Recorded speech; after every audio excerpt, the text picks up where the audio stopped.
Let's start with a really interesting idea. What if the key to a truly fulfilled life isn't about, finding yourself, but actually about losing yourself in something much, much bigger? Today, we're going to unpack a really fascinating 1982 sermon from the Reverend Myung Moon that explores exactly that. He calls it the universal principle of the public life. So the sermon kicks off with a question that honestly gets right to the core of what it means to be human. Think about it.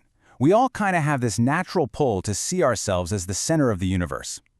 So if every single one of us feels that way, how on earth can we build a society? How can harmony even be possible? And this quote, wow, it does not pull any punches. It gets right to the point. A totally self-centered way of thinking isn't just, bad for your social life.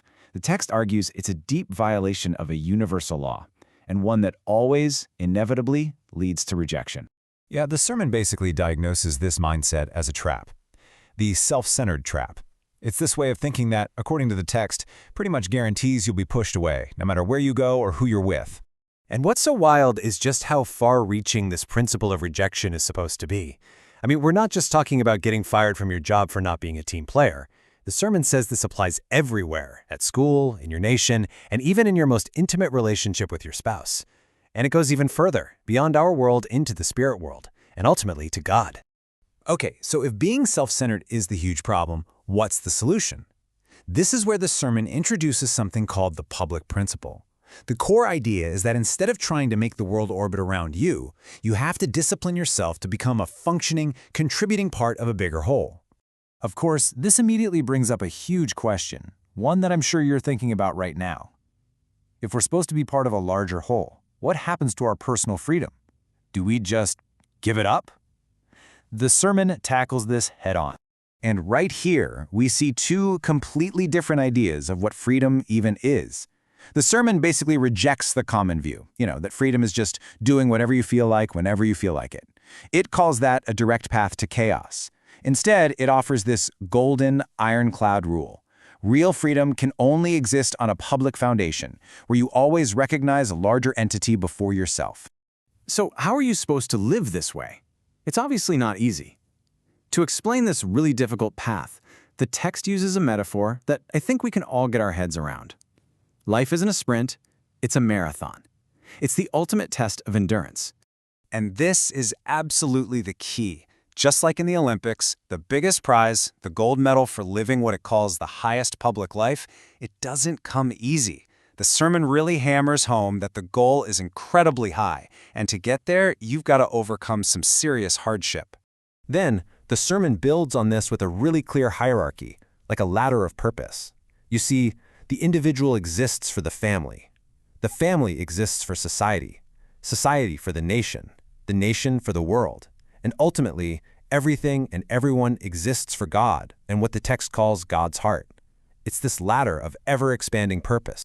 So, back to that marathon. Are there any shortcuts? Any secret paths to get ahead? According to the text, the answer is a big fat zero.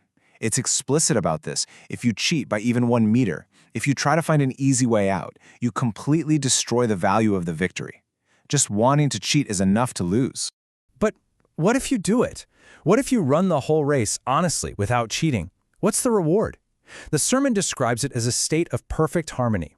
It says you don't have to fight to put yourself at the center of the universe.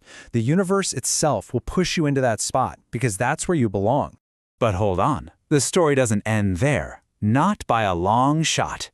This is where it takes a pretty dramatic turn, because the sermon states that this entire journey, every single thing you do, is being recorded for a final cosmic judgment. And it paints this incredible picture, almost like a movie scene.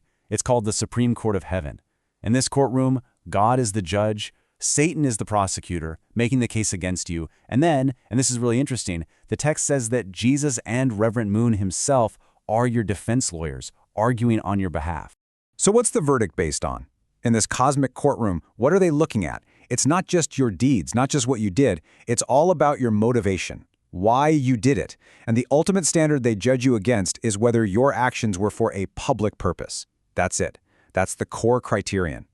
So when you boil it all down, the single biggest takeaway is that this public way of life isn't presented as just a good idea or, a helpful suggestion. It's framed as an inescapable, universal law, something we were all born for and something we are all destined to live by, whether we realize it or not. And that leaves us with one final, really powerful question to think about. If this framework really is a universal law, and every single moment is being recorded for some final judgment, then what is the true measure of a public action in our own lives day to day?